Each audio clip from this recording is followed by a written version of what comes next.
A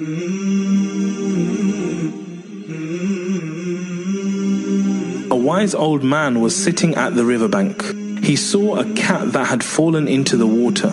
It was flailing around trying to save itself from drowning, so the man decided to save the cat.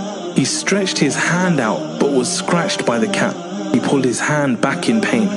However, a minute later, he stretched his hand out again to save the cat, but it scratched him again, and again he pulled his hand back in pain. Another minute later, he was yet again trying for the third time. A man watching nearby yelled out, "Oh, wise man, you have not learned your lesson for the first time, nor the second time, and now you're trying to save the cat for a third time?" The wise man paid no heed to the other man and kept on trying until he managed to save the cat. He then walked over to the man and patted his shoulder, saying, "My son, it is in the cat's nature to scratch, and it is in my nature to love and have sympathy. Why do you want me to let the cat's nature overcome mine?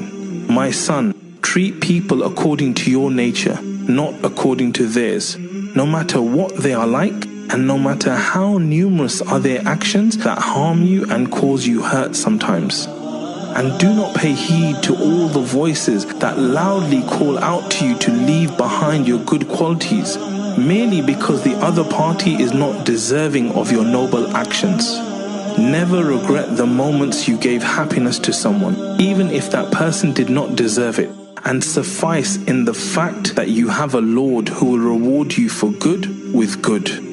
Is the reward for good anything but good?